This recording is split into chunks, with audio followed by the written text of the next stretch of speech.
Vimala-Thakar, la méditation, un mode de vie, publié au Courrier du Livre en janvier 2010, un extrait d'une causerie en avril 1972.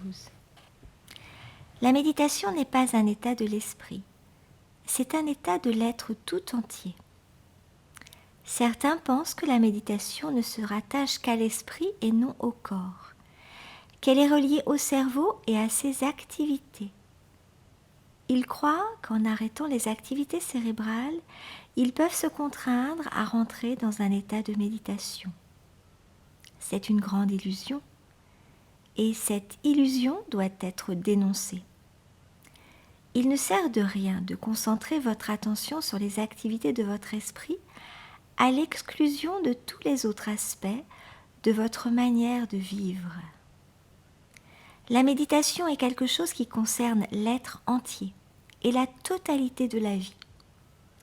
Ou vous vivez dans la méditation, ou vous ne vivez pas en elle. En d'autres termes, elle est reliée à tout ce qui est physique et à tout ce qui est psychologique. Donc, il faut réveiller l'esprit de son état d'hypnose. Ce n'est qu'ensuite qu'une transformation peut s'opérer en nous. L'état de méditation est différent de n'importe quel genre d'activité mentale que vous puissiez imaginer. Elle n'est ni contemplation, ni réflexion, ni concentration, ni expérience sensorielle ou non sensorielle, ni expérience occulte ou transcendantale. Vous comprendrez donc que l'état de méditation ne peut naître d'aucune activité mentale. Cet état d'être ne peut résulter ni de gymnastique intellectuelle, ni de stimulation émotionnelle, ni de l'usage de drogue ou de n'importe quel artifice chimique. Personne ne peut l'amener de force, parce qu'il n'est pas l'aboutissement de quelque activité psychophysique s'exerçant dans l'espace et le temps. On peut réfléchir au sujet de certaines choses. On peut recueillir des informations, garder ou rejeter quelques-unes d'entre elles et arriver à certaines conclusions. De ces conclusions, on peut déduire quelques théories. Cela peut rendre claires de nombreuses questions et aboutir à une lucidité de la pensée et de l'expression. La concentration peut rendre plus vive l'activité du cerveau. Elle peut éveiller des pouvoirs latents de l'esprit.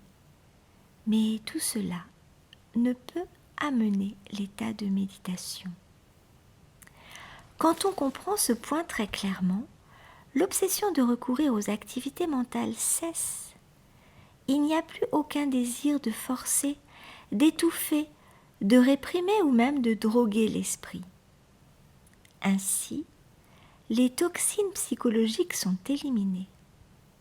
De même que vous devez vous débarrasser des toxines contenues dans votre flux sanguin avant que vous puissiez vous remettre d'une maladie, de même, vous devez chasser les toxines psychologiques dues à la fermentation des pensées et des émotions avant que vous puissiez vous guérir des déformations qui affectent vos perceptions et vos réactions. Ainsi, de la zone étroite de l'activité mentale, nous avons transporté la méditation dans un vaste champ de conscience, où elle se trouve reliée à chaque mouvement de la vie personnelle et collective. Tout le long du jour, elle est reliée à votre façon de vous asseoir, de vous tenir debout, à votre façon de vous vêtir ou de vous chausser, de vous exprimer par geste ou de prononcer les mots.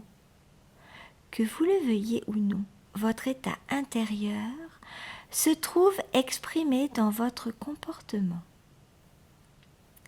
Ainsi, la méditation se trouve reliée à la vie totale. Cette corrélation entre la méditation et toute notre façon de vivre est la première condition requise pour s'engager sur le sentier de la transformation totale. La clarté de perception est la base de la spontanéité dans la réaction. Lorsqu'on a compris ces points, en tant que fait de la vie, l'ordre dans les priorités de la vie s'éveille dans notre cœur. Les objets et les gens qui nous entourent sont vus dans une perspective très claire et très vivante. Il n'y a plus ni confusion ni désordre. On a un sens parfaitement clair des responsabilités et des obligations qui nous incombent. Aussi longtemps qu'il n'y a pas d'ordre intérieur, les souhaits, les désirs, les ambitions et les jalousies nous tirent un jour dans une direction et nous poussent le lendemain dans une autre. Généralement, nous connaissons deux états d'être qui se manifestent dans nos activités physiques ou dans nos activités mentales. Nous savons comment le corps est mu par une impulsion et l'esprit par un motif. L'impulsion ou le motif peuvent être conscients ou subconscients, mais toujours ils orientent notre activité. Cela est un état d'être. L'autre état est celui de l'inactivité, de l'inertie, de la léthargie ou de la paresse. L'inactivité peut être due à la fatigue physique ou à la dépression mentale, à une maladie physique ou mentale. Elle peut être intentionnelle ou non, volontaire ou involontaire. Durant les heures de veille, nous sommes occupés par l'activité ou l'inactivité de l'esprit et pendant le sommeil, nous sommes encore occupés par l'esprit. La conscience de rêve est le résultat d'un mouvement mental. Pendant le sommeil profond, toutefois, le mental est inactif. Nous n'avons peut-être qu'une heure ou deux de ce sommeil profond pendant la nuit. Mais il introduit une dimension nouvelle dans notre vie.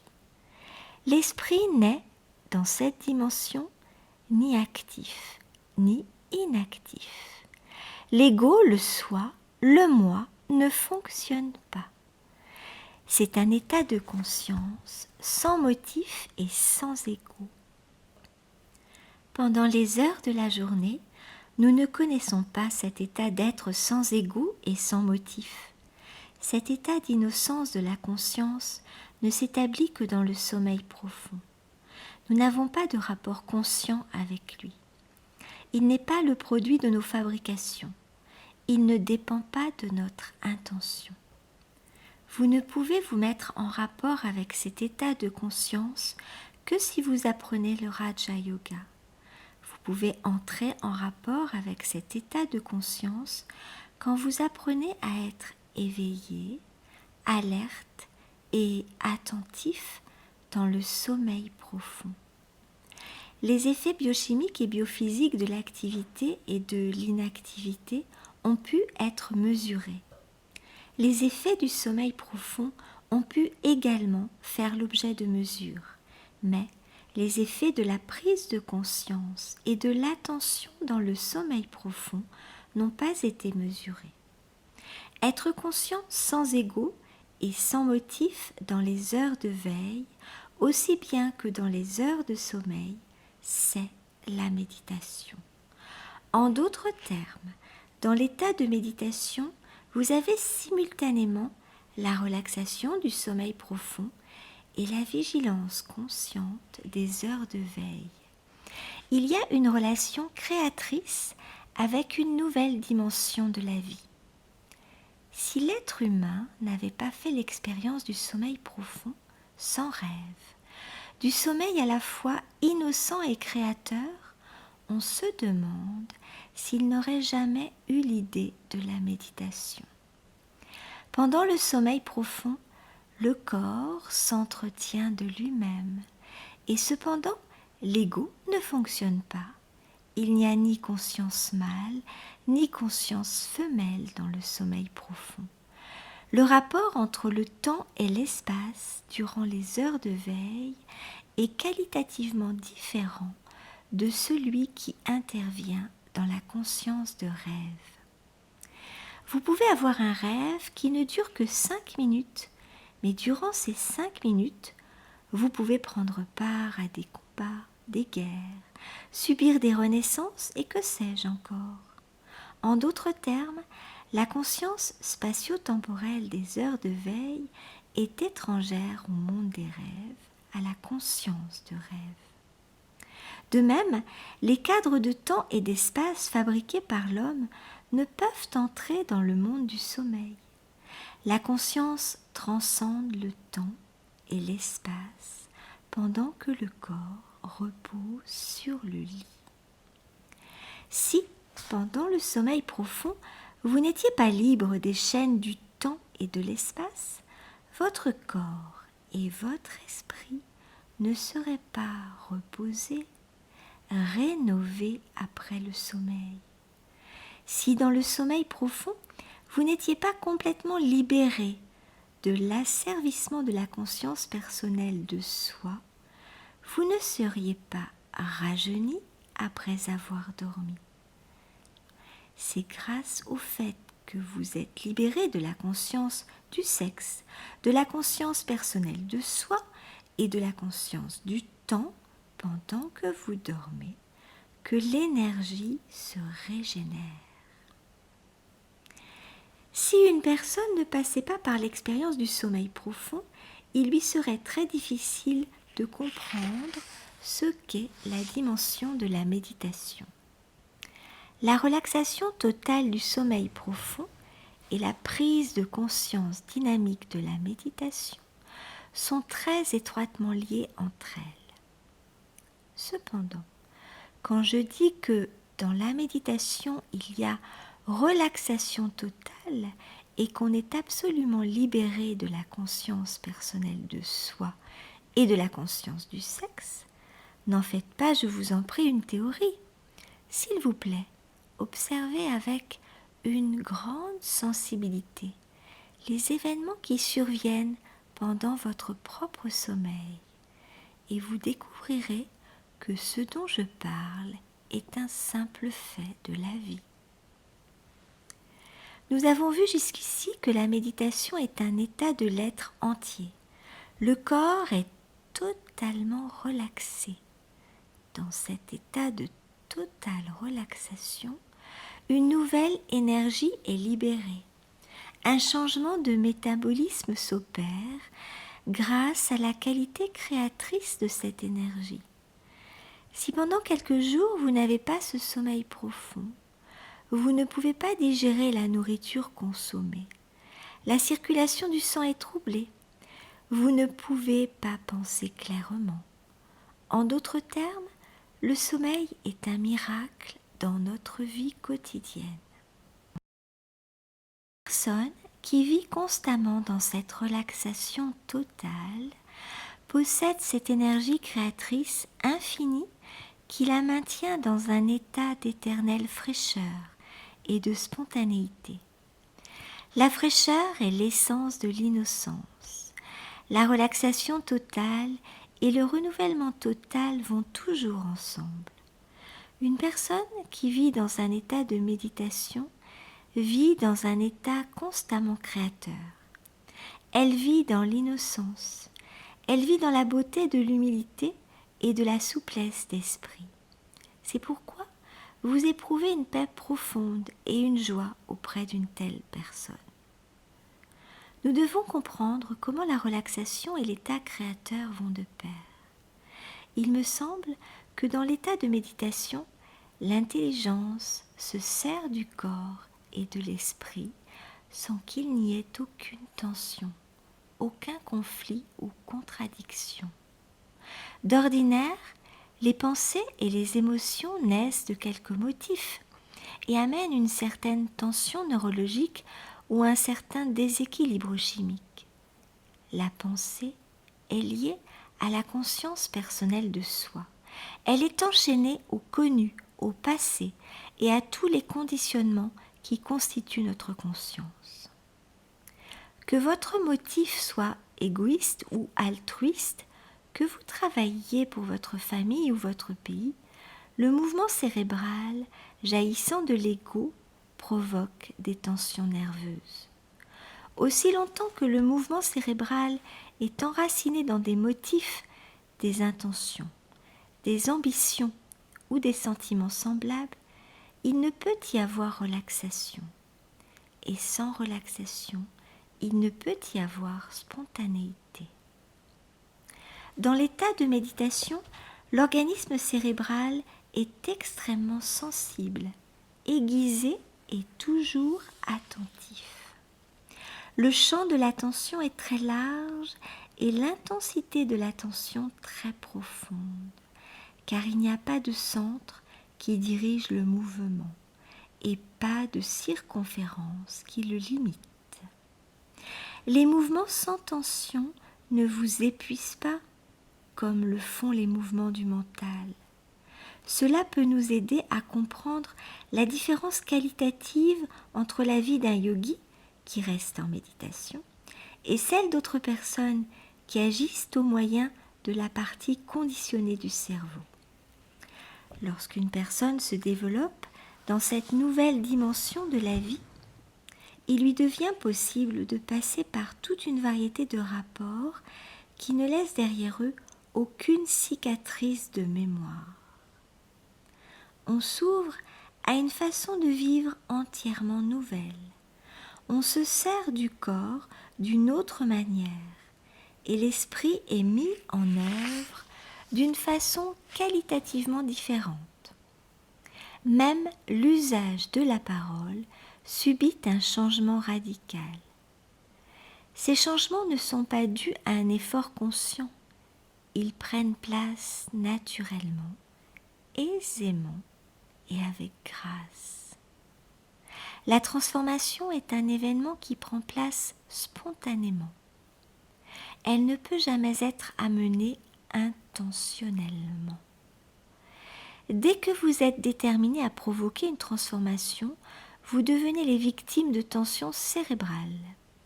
Il est difficile de prendre conscience de tensions qu'on s'est imposées et de conflits qu'on s'est créés, à moins qu'elle n'ait l'austérité et l'humilité de la recherche.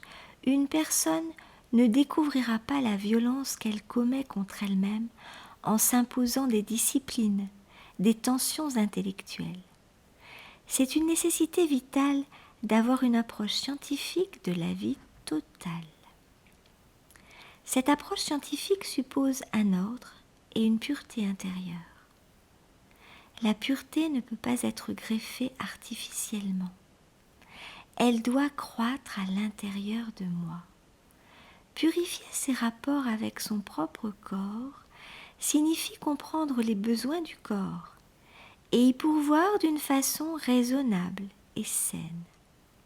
Cela signifie qu'on fournit au corps le régime alimentaire et le sommeil qui lui conviennent. Cela signifie faire usage des organes sensoriels sans dogme, sans hypocrisie ni asservissement. C'est relativement facile à réaliser si l'on y tient vraiment. Ceux qui ne désirent pas apprendre et grandir trouveront beaucoup d'excuses et de justifications à leur paresse et à leur passivité. C'est seulement la flamme sans fumée de la recherche qui nous maintient alertes et pleins de fraîcheur. Elle nous permet de régler une fois pour toutes les questions physiques avec clarté, lucidité et humilité. Une clarté fondamentale en ce qui concerne la vie physique fait apparaître dans une nouvelle perspective toutes les choses qui nous entourent. Rien n'est alors trivial dans la vie, rien n'est insignifiant. Chaque moment est plein de sens et sacré. Chaque personne est digne d'intérêt et sacrée. On acquiert à nouveau un religieux respect et une nouvelle affectation à l'égard de la vie. Maintenant, nous pouvons en venir au problème de l'expression verbale. La plupart d'entre nous sont victimes d'une agitation verbale. Nous sommes esclaves d'une verbalisation injustifiée, imprécise et peu scientifique. Bien peu d'entre nous se rendent compte qu'il existe une relation étroite entre se libérer de la parole et l'état de méditation. Rares sont ceux qui comprennent que la verbalisation constante est un des plus grands obstacles sur le sentier de la méditation. Je ne comprends pas pourquoi les gens se laissent aller à parler, que ce soit avec autrui ou avec eux-mêmes, d'une façon audible ou inaudible, lorsque ce n'est pas nécessaire. Cette verbalisation nuit à l'état de relaxation. C'est comme la lèpre. Une fois enracinée dans le sol de la conscience, elle s'étend à travers toutes les parties de notre être. On parle soit de choses survenues dans le passé, soit de choses qui pourraient arriver dans le futur. Quand vous répétez, vous renforcez la conscience personnelle de soi. Il vous faut donc apprendre comment verbaliser, quand verbaliser et à quel moment vous ne devez pas verbaliser. Lorsqu'un mot naît dans votre esprit, il stimule une émotion ou une association. Vous êtes contraint de vivre cette émotion, cette pensée. Au moment où une pensée se forme dans votre cœur, elle passe à travers votre peau et entre dans l'éther. Elle fait naître des ondes éthériques qui contaminent l'environnement.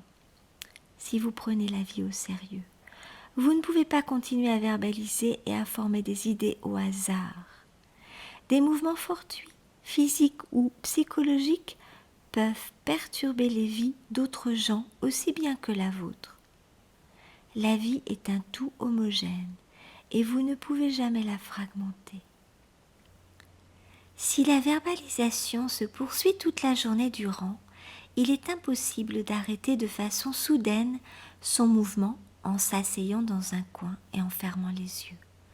Il faut se rendre compte que toute verbalisation inutile soit renforce le passé, soit conditionne le futur. Lorsqu'il y aura une approche scientifique du mouvement de la parole, il ne sera pas nécessaire de le diriger ou de le restreindre. Il ne sera pas nécessaire de contraindre l'esprit à la quiétude. Toute restriction est une forme de violence. Toute règle qu'on s'impose est une sorte de violence subtile qu'on se fait à soi-même. Une personne qui a l'amour d'elle-même ne peut jamais user de violence à son propre égard. Comment doit-on éduquer l'esprit de telle sorte qu'il n'y ait pas besoin de le forcer à faire ou ne pas faire quelque chose? Comment dois-je éduquer l'esprit pour qu'il ne se mette en mouvement que lorsque ce mouvement est justifié et qu'il reste spontanément tranquille quand le mouvement n'est pas nécessaire? C'est la partie la plus difficile de l'éducation de soi. Il semble indispensable d'apprendre à observer. Observer signifie être attentif à quelque chose d'une façon non subjective. Regarder cette chose sans lui attribuer de valeur et la juger. Lorsque vous regardez une chose, le cerveau est contraint d'enregistrer, de nommer et d'identifier l'objet de votre perception.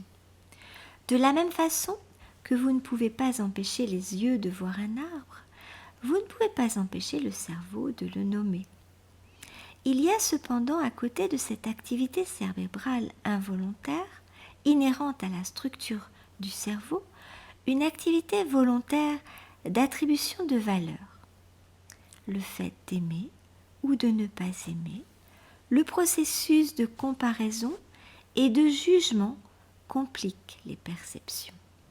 Est-il possible d'éduquer l'esprit de telle sorte qu'il puisse regarder une chose innocemment, simplement et non subjectivement, à moins qu'un choix ne soit inévitable? Est-il possible d'éduquer l'esprit à regarder les choses sans les comparer et sans les juger, sans les désirer ou ne pas les désirer, sauf lorsque l'objet de la perception est directement relié à une nécessité physique qui nous concerne? Comment peut-on éduquer l'esprit de telle sorte qu'il soit capable d'observer? La première façon, c'est d'observer les mouvements de l'esprit, de les regarder dans un état de tranquillité soutenue. En d'autres termes, on regarde le mouvement de l'esprit dans ses rapports réels, sans perdre l'attitude d'un observateur. Au début, cet état d'observation peut durer 1 seconde ou 2, et soudainement on retombe dans l'habitude de devenir celui qui agit, qui fait l'expérience, qui l'interprète, etc. Si une personne est sensible et attentive, l'intervalle entre 2 instants d'observation peut être petit. Et si elle est insensible, léthargique et lente, cet intervalle peut s'élargir et s'approfondir. L'incrustation des conditionnements physiques et psychologiques peut être si épaisse que l'état d'observation est difficilement soutenu. Nous ne sommes pas dans un état d'être fait de souplesse d'esprit et de tendresse. Nous sommes corrompus par le savoir. Nous sommes pollués par de très nombreuses expériences. Il semble donc très difficile de former l'esprit à un nouveau mode de perception. Il faut être patient avec soi-même. Il faut pouvoir prendre conscience du glissement qui fait passer de l'état d'observation à celui du sujet qui fait l'expérience. On doit prendre conscience de l'état d'inattention, prendre conscience du laps de temps ou de l'intervalle entre les états d'observation. C'est en soi une sorte d'observation. Il y a une autre manière d'éduquer l'esprit. Si l'on trouve trop difficile d'observer les mouvements de l'esprit, alors observons et surveillons l'inhalation et l'exhalation du souffle. On voyage, pour ainsi dire, avec le souffle vers l'intérieur et vers l'extérieur. L'acte même d'observer le souffle rend sensible. On n'a pas à faire un effort de volonté pour devenir alerte et sensible. C'est ainsi que l'esprit apprend à être tranquille au milieu du mouvement physique et mental. La conscience personnelle de soi perd cet aiguillon qui la pousse à faire éternellement des expériences. Elle vit et agit dans cet état d'humilité qui est celui d'un observateur. Lorsque l'état d'observation est maintenu durant tout le jour, la qualité du sommeil se trouve modifiée. En d'autres termes, il n'y a plus de différence qualitative entre la conscience des heures de veille et la conscience dans les heures de sommeil. Telle l'inhalation et l'exhalation du souffle, veille et sommeil deviennent parties intégrantes de la même conscience. Être éveillé et s'endormir sont alors des mouvements d'intériorisation et d'extériorisation d'une seule et même conscience dans une seule et même dimension de la vie. La méditation, c'est vivre au-delà du temps et de l'espace et ne les utiliser que lorsque c'est inévitable. C'est vivre dans cette dimension de l'intelligence qui ne connaît ni centre ni circonférence et ne faire usage du cerveau avec son mécanisme de la conscience personnelle de soi et de la pensée que si un tel usage est justifié. La méditation, c'est donc vivre dans la liberté inconditionnelle et dans la relaxation de l'innocence. C'est aussi se trouver relié à toute chose par la grâce de l'indescriptible beauté de cette innocence. Merci à Patrick Delumeau, directeur de l'École française de yoga de l'Ouest, pour cette découverte de Vimalataka.